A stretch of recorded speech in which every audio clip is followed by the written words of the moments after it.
Okay, this is a review on transformations and dimensional change. We've been over these, but we are going to go over them one more time.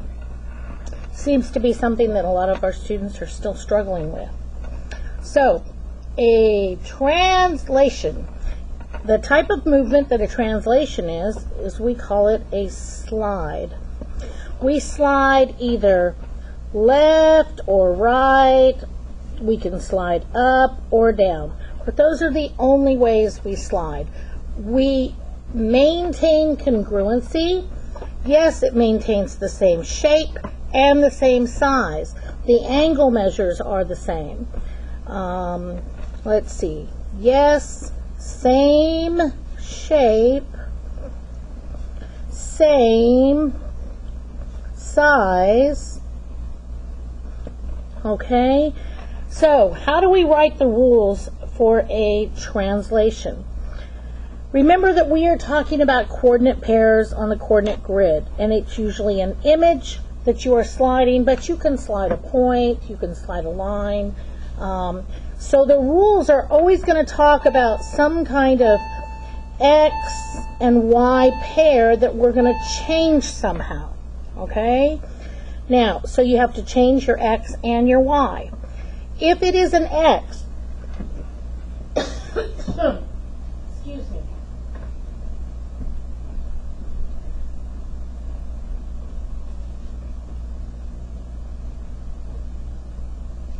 I'm sorry, I had to get a drink.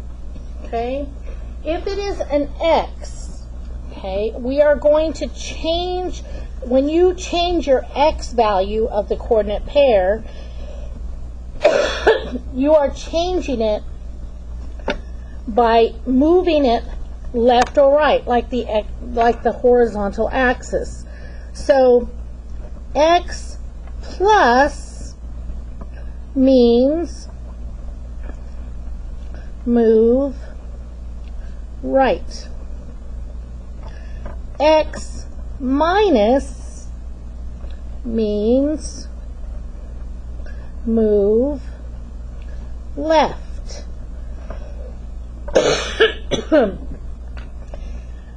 Y plus means, can't spell means, right? Means move up. And Y minus means move down. So your rules are always going to be written with an X and Y pair, and you're either going to have something that says X plus, or it's going to say X minus, and it's going to be some value, okay? It's going to tell you whether you're moving left or right. Then you are going to have a Y, and it will either have plus or minus after it, and it's some value. Okay, so we don't know what that, it'll be whatever they say. Move your image. The image was moved 4 to the left and 5 up. So that is how it is. And the only rules, the only transformation that have pluses and minuses in the sign is a translation. So that is always the slide. Reflections are another type of transformation, and the type of movement for a reflection is a flip. And for 8th grade, we always reflect over the x-axis, or we can reflect over the y-axis.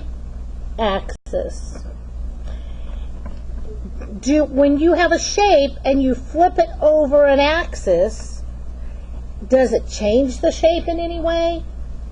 No. So maintains congruency? Yes. All it does is flip the shape. It will change how it looks to you sometimes depending on what the shape is, but it's not going to change the size or the shape. Okay? So same size, same shape. There are only 2 rules for 8th grade for reflections. Remember, we're still going to talk about points on the coordinate grid. So sorry, can't speak today. And what this says is for every X and Y pair for the image, you're going to change it. That's what arrow notation's about, by. Now, the only thing tricky about reflections is they use something that looks like they're saying it's a negative. But when they use this sign in transformations, it means change the sign. Okay? And that sign is just a sign that looks like that. It looks like a negative sign, but it's not. And it means change the sign or the value of that part of the coordinate pair. Okay? So if you have a negative, you change it to a positive. If it's a positive, you change it to a negative. And there are only 2 rules. Okay? One rule is for reflection over X axis, and that rule will look like this. For every X and Y pair in the image, you are going to leave the X value alone and change the Y value. Okay? The other rule is reflect over Y-axis. And when you reflect over the Y-axis, it's going to be for every X and Y coordinate pair for that image, you are going to change the X value and leave the value of Y alone. So we like to say, Miss Moon and I, we like to say reflect over X, change the Y. Reflect over Y, change the X. Okay? All right.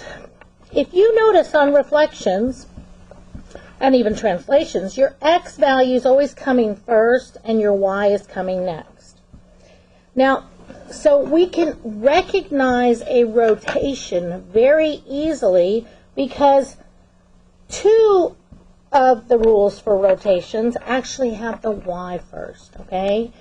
So type of movement of rotation is a turn, and you are either turning counterclockwise, which you will see abbreviated by CC, counterclockwise, or you are turning C, clockwise. Okay?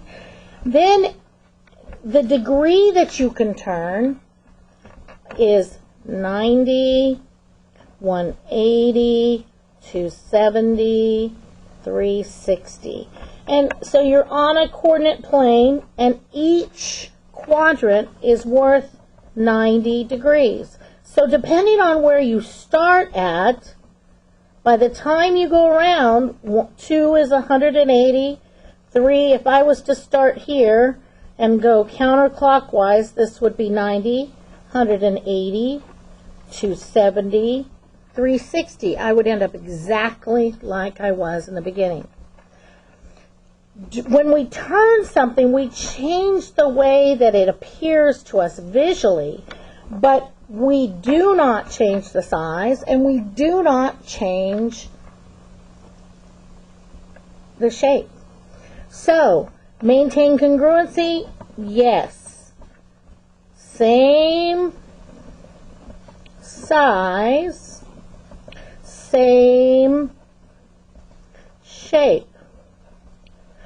It also has all the angle measures in your shape the same. It maintains your angle measures. So translations, reflections, and rotations, as long as they, even dilations, as long as they're the same shape, it doesn't matter if it's a different size, it doesn't matter. As long as they are the same shape, angle measures are always the same. Okay? rules for rotations. There is no easy way to learn these. It comes down to memorizing, and this is the best I can do for you, but you're going to have to memorize them.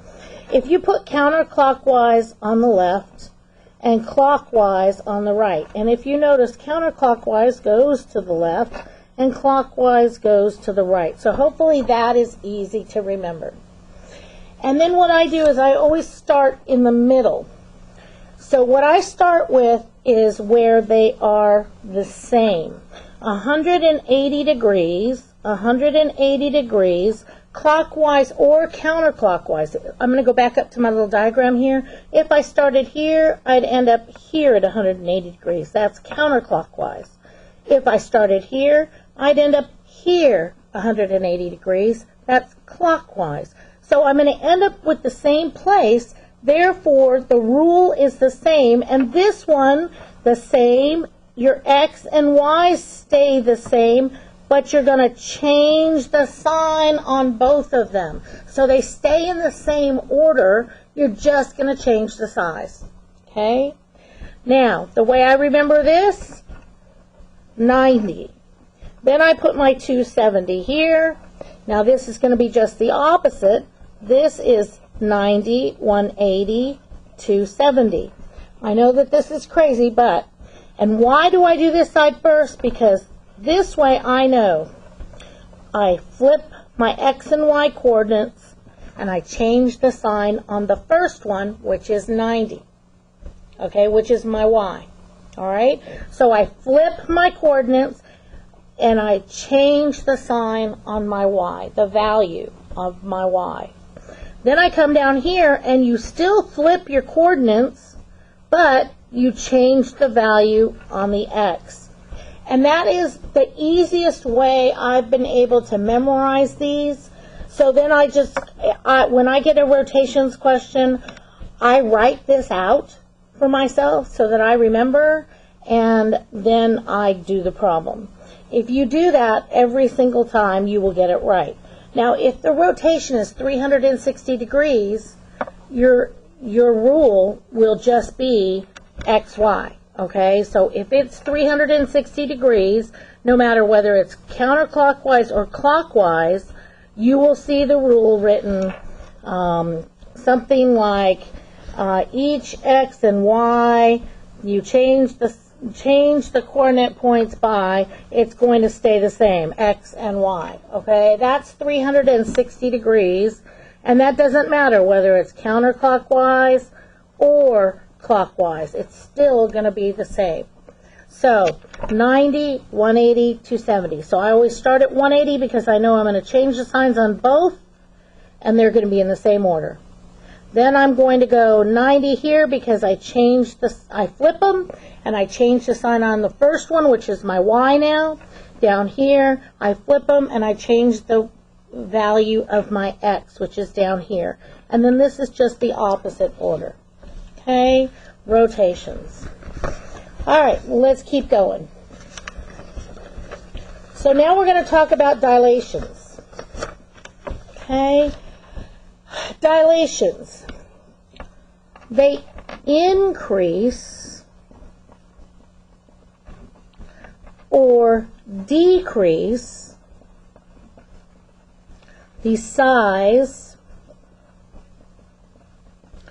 of an image.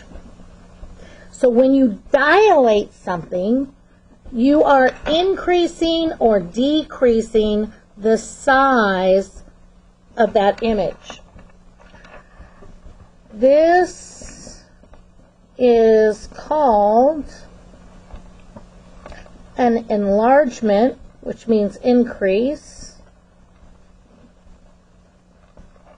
or reduction.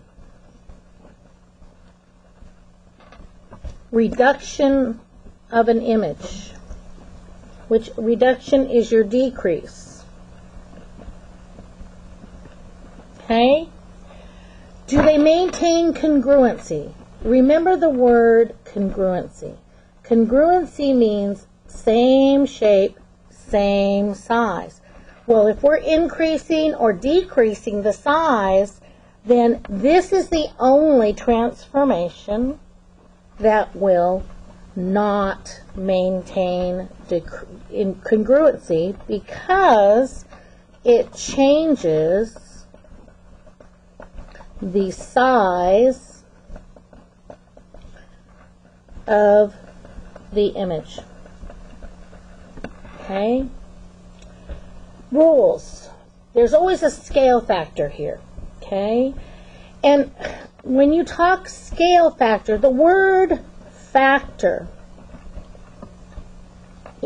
that word implies multiply. Think about factors. Factors are two things that you multiply together. So when you talk about scale factor, it's multiply. So then scale factor, which I'm gonna simplify as SF, is multiplied by the original coordinate point. And the rule shows, I should say, so then the rule, oh, I messed this up. So then the rule shows the scale factor is being multiplied by the original coordinate point. In other words, for every x and y coordinate point in your figure or your image, you take the scale factor times the x and the scale factor times the y. Example, if I had a scale factor of 2, then the rule would be 2x, 2y, which means I'm multiplying 2 times x value and 2 times the y value. Now, it's really easy for these. If the scale factor is greater than 1, your new image is larger than the original.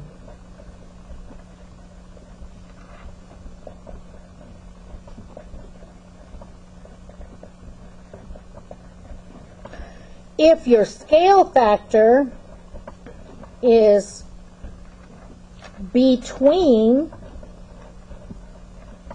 0 and 1, your new image is smaller than the original image. Okay? Now remember, your new image always has that little prime sign on it, okay? If your scale factor is 1, your images are going to be exactly the same, because if I had 2 as my x value and I multiplied it times a scale factor of 1, I still get 2. Okay? So those are the 4 types of transformations that we need to know about. The first one was translations. The second one I talked about was reflections. The third one is rotations. And the fourth one is dilations. The other thing we're going to talk about today in review is dimensional change. And we're going to say, what is dimensional change? Okay?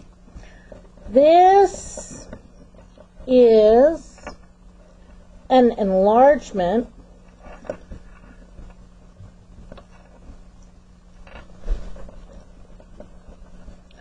or reduction of length, perimeter, length/perimeter, because basically those are the same thing because they are both in the first dimension. or area. So, remember that scale factor means to multiply. So when you've got scale factor involved, you're multiplying. So you will take, so when you are in dimensional change, you take your scale factor and multiply it times your perimeter slash length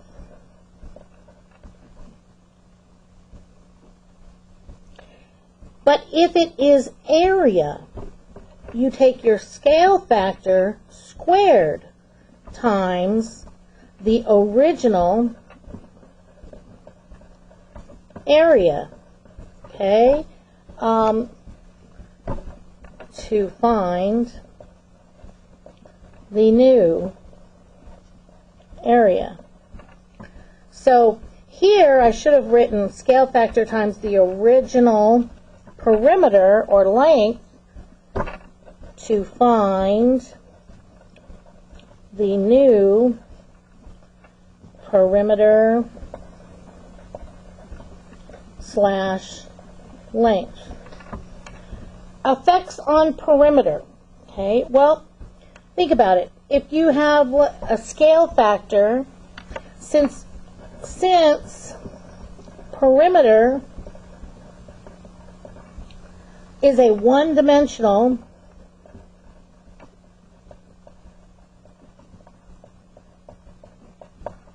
concept,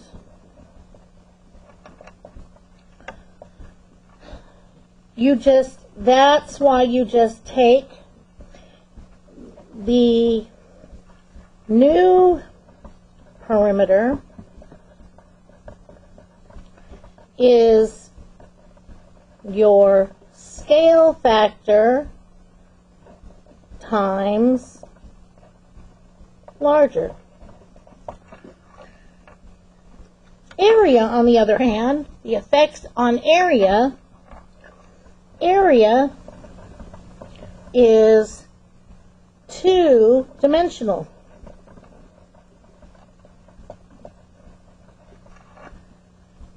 Concept. So, when you have scale factor on area, the scale factor needs to be applied to both the length and width. Just like perimeter, you're adding all sides. It's just side plus side plus side plus side. Well, area, you have to multiply your length times your width. So that is why we square the scale factor. We have to use scale factor squared. So that is why we square the scale factor. So your new area is the scale factor squared times larger or smaller than that of the original.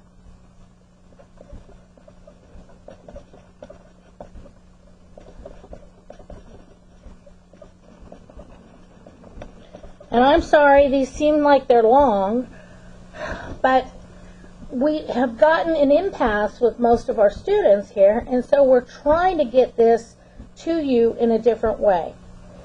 So hopefully you will use these notes. I have examples of each one. Let's look really quickly. It says the transformation from rectangle KLM to rectangle K prime, L prime, M prime, N prime is best illustrated in the graph. So what is the rule? What is the rule here? It's being translated, okay? So I can just pick any point. I'm going to pick n. And right now it tells me n, to get over to n prime, I had to go 1, 2, 3, 4, 5. So I had to do 5 to the right, which is my x value. Because remember, I'm going horizontal. That's the x-axis. And then I had to go 1, 2, 3. So 3 up, which is my y, because that's on up and down is my y-axis. So I'm looking for the rule that tells me, oh, did I count this right? Hold on. 1, 2, 3, 4. I'm sorry, it's 4 to the right. My bad. Okay, and 3 up. So here's my rule right here. It has plus and minuses. Remember, multiplying is going to be dilations. This is a reflection. That's the only time you're going to see your x and your y in this order with a change in y. And it wasn't 8 and 6. So B is your answer. Let's look at the reflections. It says this triangle is reflected over the y-axis to create triangle A prime, B prime, C prime, which could be used to find the coordinates of the vertices. See, I don't even need to look at the picture of the triangle. The key here is reflected over y-axis. That means I need to change the sign on my x. Don't change the order. The only time you change the order on x and y is when you rotate. So this is a translation. It has plus and it has minus. Can't be that. This has changed the sign on both. That's a rotation, 180 degrees. Here, this says change the sign on y, but I reflected over y, so I have to have the rule that says change the sign on x. Okay? All right, example of a rotation. Point M is graphed at -4, 5 and shown on the grid below. Point P is rotated 90 degrees counterclockwise. Okay, I said counterclockwise, 180 was change x, change y. Didn't I? Oh, I'm doing that. I'm putting that in the opposite order. So 180 degrees is change x, change y. So then 90 is here. I said flip the coordinates and change the sign on the first one. See, if you can learn to write those rules out, you'll be okay. And obviously, the one that's going to match right here, okay, is going to be this right here, A. Okay? All right, this would be a reflection, just so we can start looking at these and recognizing what they are. This is just flipping them but not changing any sign. That's a nothing. I don't even know how we would use that. And this is change the sign on both. So this is my 180 degree rotation. Okay? So let's go on. I have another example back here of a dilation. Now, for me, when I look at a dilation, as soon as I see dilation, I look at my figure and I say, okay, this is my original, this is my new. And I probably would even do that the O and the N. My new one is larger, so I need a scale factor that is bigger than 1. Most of the time, you'll only have one answer choice like that, okay? And if you have more than one, then I'll show you how to figure that out. So, but for this one, I'm going here and I'm looking, okay, well, I know that's a translation. That scale factor, 2 divided by 3, is 0.6 repeating, so that's less than 1. So can't be that. Here, 3 over 2. 3 divided by 2 is 1.5. I bet you that's it. Okay? And here is flipped. Change the sign on X. That's a 270 degree rotation. So that can't be it. Now, for some reason, I didn't know what the scale factor was. Okay? And I needed to figure it out. Remember, we said new over original is your scale factor, okay? So what if I was to just pick 2 of these, all right? Let's say I picked K and K prime. And let's say I went over here and I went negative 6 on the x is k prime. So here's k prime over k, and I get negative 6 over negative 4, and when I simplify that in my calculator, and I keep it as a fraction, I'm going to get positive 3 over positive 2. So that is how you can find it, but most of the time I've seen it, all you need to recognize is whether it's larger or smaller than the original. All right, example. I have 2 examples about dimensional change. Describe the effect of an area of a square when the length of the side is doubled. So they're talking about area, and they're talking about doubled. So describe it. If it's doubled, it's times 2, but since that's going to be our scale factor, right? Our scale factor is going to be times 2, but we are talking about area. So we need to take that 2 and square it, so the new one will be 4 times larger. Okay? Well, it doesn't tell me 4 times larger. The area is doubled. No. The area is multiplied by half. No. The area is not changed. No. But the area is multiplied times 4 will work. Okay? Last one, if the dimensions of the polygram with a perimeter of 36 are tripled. So we've got perimeter this time. What is the effect? So what am I going to write? Well, the new perimeter would be, what is our scale factor? 36, right? So it would be, no, the perimeter is 36. I'm so sorry. So our scale factor is tripled, which is 3. So the new perimeter would be 3 times larger or bigger than the original perimeter. Okay?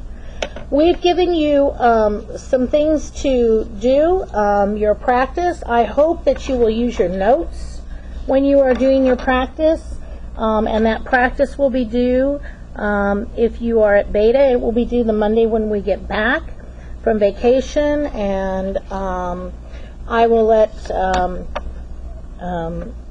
your teacher in class tell you when it's due for those of you who are here. Hope you had a great trip.